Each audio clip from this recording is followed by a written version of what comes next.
اتنی دیر رکنے کا آگے جو فرمایا وہ یہ رکنا اس لیے ہے تاکہ یہ نئے گھر میں میت گئی ہے تو یہ اس میں مانوس ہو جائے، اس کا دل لگ جائے۔ اور یہ جو اوپر پڑھا جاتا ہے اس کے بارے میں فرمایا کہ لقنوا موتاکم، اپنے جو مردے ہیں ان کو لقمہ دو۔ فرشتے آتے ہیں، سوال جواب کرتے ہیں تاکہ یہ بھول نہ جائیں، جیسے امام بھول جاتا ہے پیچھے لقمہ دیا جاتا ہے۔ اور اس کے بعد جب فرشتے آتے ہیں سوال جواب کرنے تو ایک فرشتہ دوسرے سے کہتا ہے کہ جس خالق نے سوال جواب کی صورت میں اس میت کو امتحان میں ڈالنے کے لیے ہمیں بھیجا تھا، وہ اوپر سے مدد کروا کر بچانے والا بن گیا ہے۔ یہ 70 ماؤں سے زیادہ پیار کرتا ہے باری تعالیٰ۔ اور یہ جو روایت ہے یہ شیخ نجدی نے لکھی ہے اپنے رسالہ عالم برزخ میں۔ پھر سوال ہوتے ہیں من ربک کا، ما دینک کا، من نبیک کا۔ اور فرمایا کہ میت بھی نیچے بیٹھ جاتی ہے ٹانگیں لمبی اور کہتی ہے کہ جلدی کرو میرے ساتھ مدد کرو، فرشتے آ رہے ہیں۔ تو پھر یہ سوال ہوتے ہیں من ربک کا، تیرا رب کون ہے؟ میت کہتی ہے ربی اللہ، میرا رب میرا پالنے والا اللہ ہے۔ سن رہے ہیں آپ کہ میت کہتی ہے، لہٰذا یہ کوئی بے جان چیز نہیں ہے۔ اور پھر فرمایا کہ دوسرا سوال ہوتا ہے ما دینک کا، تیرا دین کیا ہے؟ تو میت آگے سے جواب دیتی ہے کہ یہ جواب اس لیے عربی میں سوال جواب میں نے تھیسس لکھا اس پر، اس لیے یہ عربی میں دیتا ہے کہ ہر کسی کی زبان یہاں عربی ہوتی ہے، اور اللہ رب العزت یہ عربی زبان اللہ تعالیٰ کی رحمت کی زبان ہے، حضرت آدم سے لے لی گئی تھی اور جب توبہ قبول ہوئی تو دوبارہ دے دی گئی تھی۔ تو یہ ما دینوں کا، تیرا دین کیا ہے؟ تو وہ کہتا ہے دینی الاسلام، میرا دین اسلام ہے۔ تو آپ ساتھ یہ بھی ذہن میں رکھیں گے سوال جواب بھی مردہ نہیں کر رہا، زندہ کر رہا ہے، اور سوالوں کو سمجھ رہا ہے، دماغ کام کر رہا ہے اور سمجھ کر پوائنٹ ٹو پوائنٹ جواب دے رہا ہے۔ یہ نہیں کہ یہ جواب دے دیا پھر کہا نہیں یہ جواب۔ اور پھر ما دینوں کا، تیرا دین کیا؟ دینی الاسلام، میرا دین اسلام ہے۔ یہ بھی آپ ذہن میں رکھیں گے من رب کا کہنے پر فرشتہ چھوڑتا نہیں ہے۔ ایک اور سوال ضروری ہے، من رب کا کہنے والے کو بخشش نہیں ہوتی۔ اس کے ساتھ ایک اور چیز ضروری ہے کہ اس کا مذہب کیا ہے، کیونکہ رب تو اور بھی کہتے ہیں۔ پھر وہ مذہب کا بتاتا تب بھی نہیں چھوڑتا۔ اس کے بعد کہتا ہے کہ من نبیوں کا، تیرا نبی کون ہے؟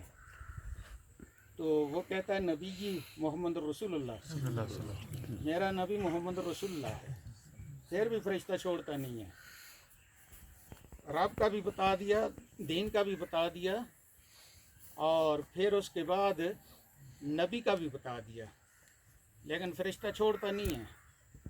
آگے جو بخاری شریف کے الفاظ ہیں ما کنت تقول فی ھذا الرجل محمد صلی اللہ علیہ وآلہ وسلم، حضور نبی کریم صلی اللہ علیہ وسلم سامنے ہوتے ہیں، نظر آتے ہیں، اور فرشتہ کہتا ہے کہ تو زندگی میں کیا کہتا تھا جو اسلام کا ایک مطالبہ تو پورا کر کے نہیں آ سکا، کوئی نبی پورا کر کے نہیں جا سکا، باقی لوگوں کو تو چھوڑو۔ اسلام کی ایک ایسی چیز ہے جو قبر میں جانے والا اگر سارے اسلام کو پورے عمل کر کے گیا ہے تو ایک بات وہ مکمل ہونے کا دعویٰ نہیں کر سکتا۔ اس لیے کنتا تقول فرمایا ہے، ماضی ناتمام، ماضی میں وہ کام جو ذمہ لگایا تھا وہ مکمل نہیں ہو سکا، اس کو ماضی استمراری پاسٹ پرفیکٹ کنٹینیو کہتے ہیں۔ تو وہ کہتا ہے کہ ما کنتا تقول، تو ان کے بارے میں کہتا کیا تھا، کیونکہ عقیدے کے سوال، شریعت کا مطالبہ बरज़ख के जो निजात के सवालात हैं, शरई मुतालबा है, वो 3 हो चुके हैं। तो फिर आगे अगर ईमानदार होता तो वो कहता है ये मेरे आका और मौला हैं। यहाँ उसको पहचानने में कोई शक इसलिए नहीं होता कि उसने ज़िंदगी में अपने आका के साथ इतनी मोहब्बत की है, गोया कि ज़िंदगी में ही आपने देखा था और मैयत ने देखा था। वो कहता है ये मेरे आका और मौला हैं, इनके बारे में और क्या कहता। अल्लाह ने मुझे फरमाया था सल्लु अलैहि वसल्लिमू, तो मैं इन पर दरूद व सलाम पढ़ता रहा। यहाँ आकर फिर फरिश्ता एक दूसरे को कहता है कि हमें इसकी शक्ल देखकर पहले ये अंदाज़ा था कि इसने यही जवाब देना है। ये जवाब देने के बाद कामयाब हो गया है, कामयाब हो गया है। फिर आगे जन्नत ही है। आगे फिर जो सवाल होता है वो ये कि पहले तो इसका बिछौना लाया जाता है, कामयाब जो हो चुका है, जन्नत से बिछौना लाया जाता है, कब्र को जन्नत के बागात में से बाग बनाया जाता है, जन्नत का लिबास पहनाया जाता है, जहन्नम का दरवाज़ा खोल कर बताया जाता है कि अगर तू ऐसे जवाब ना देता तो ये था तुम्हारे लिए, लेकिन अल्लाह की मेहरबानी तूने जवाब दे दिया है। पीछे उम्मत ने दुआएं की हैं, ऊपर मदद की गई है, अल्लाह की खासी मेहरबानी हुई है। ये इससे तू बच गया है, इसकी होलनाकी से। फिर जन्नत का दरवाज़ा हमेशा के लिए खोल दिया जाता है, फिर क़यामत तक वो दरवाज़ा बंद नहीं होता। हदीस में तो यही है। अब जब वो ये प्रोसेस पूरा होता है तो उसको कहा जाता है नाम का नौमतुल उरूस। बुखारी शरीफ के ये अल्फाज हैं, ऐसे सो जा जैसे पहले दिन की दुल्हन सोती है। मुहद्दिसीन ने तशरीह करते हुए लिखा है कि ये जो आपने फरमाया कि पहले दिन की दुल्हन की तरह सो जाए, इसका क्या मतलब है? ये उलूम हदीस हैं। इसका ये मतलब है, बुजुर्गान दीन तकरीबन सब ने यही लिखा है कि बच्ची के बारे में जो पता नहीं होता पहले कि किस गार इसने जाना है, उस गार तक पहुंचा दिया जाता है। इंसानों के इल्म में उस गार तक पहुंच गया, आगे अल्लाह की मर्ज़ी है। उस गार तक पहुंच गई, फाइनल हो गया हमारी अप्रोच तक। लेकिन यहाँ मामला ये है कि जब सारे सवाल जवाब दुरुस्त हो गए हैं तो ये जन्नती हो गया है, इसलिए इसको ये तशबीह दी गई है और ये जन्नती हो गया। इससे आगे फिर क्या होना है, आगे भी हदीस पाक मौजूद है। ये सारी आप हदीस सुन रहे हैं। आगे हदीस पाक ये है कि इसको महशर के लिए उठाया जाएगा, तो ये ऐसे करके हाथ, ऐसे मल कर हाथ, ये कहेगा कि अभी सोया था और कच्ची नींद उठा दिया गया है। ये उसके लिए जो नबी पाक का ग़ुलाम है, जो कहता मैं इन पर दुरूद व सलाम पढ़ता रहा, ये सोया है। एक ख़ास बात करने के बाद ख़त्म करता हूँ, वक्त इतना नहीं है आप लोगों के पास। वो ये कि मौत नहीं फरमाया, नाम फरमाया, सो जा। फरिश्ते ने ये नहीं कहा कि अब फिर मर जा। नाम का नौमतुल उरूस, सो जा। मौत नहीं फरमाया, मर जा। इसलिए हज़रत अबू बकर सिद्दीक़ रज़ी अल्लाह ताला अन्हु ने, प्यारे आका का विसाल हुआ तो पेशानी पर बोसा देकर फरमाया कि 2 मौतें आप पर जमा नहीं होंगी। कुल्लु नफ्सिन ज़ाइक़तुल मौत। मोमिन मरता नहीं है, काफिर भी मरता नहीं है। जो लोग मरकर मिट्टी में मारते हैं लोगों को, वो मुसलमान नहीं है, क्योंकि कब्र की ज़िंदगी पर ईमान लाना आखिरत के ईमान में ज़रूरी है। बरज़ख की ज़िंदगी है, बरज़ख की मौत नहीं है। बरज़ख की ज़िंदगी का इनकार कुफ्र है, और बरज़ख की ज़िंदगी और बंदा गुनाह इस बॉडी ने किए हों या नेकी इसने की हो, तो डुप्लिकेट बनाकर किसी और को सज़ा या जज़ा देने का हमारे मज़हब में ऐसा कोई तसव्वुर नहीं है। किसी और के है तो वो मुसलमानों का नहीं है मज़हब। मुसलमानों के मज़हब में बड़े ज़िंदा वाक़यात मौजूद हैं कि हज़रत ज़ुहैर बिन कैस का मिज़ार शक हुआ है और किसी को पता भी नहीं था, और जब काफरों ने बम ब्लास्ट किया, कब्र खुली, उनके यहाँ ज़ख्म हो गया। आपने देखा नहीं तो आप ज़ुहैर बिन कैस लिख कर देख लेना ज़रा, तो खून के फवारे गए, सहाबी है, खून के फवारे गए, वो ऊपर से खून ऐसे साफ करते नज़र आ रहे हैं, तो खून फिर ज़ोर से बहता है। इतनी मोटी मोटी उनकी आंखें हैं, बड़ी बॉडी है, और सांवला चेहरा होने के बावजूद दिल करता है इंसान का कि इस आदमी पर जान दे दूं, क्योंकि इन आँखों ने प्यारे आका को देखा है।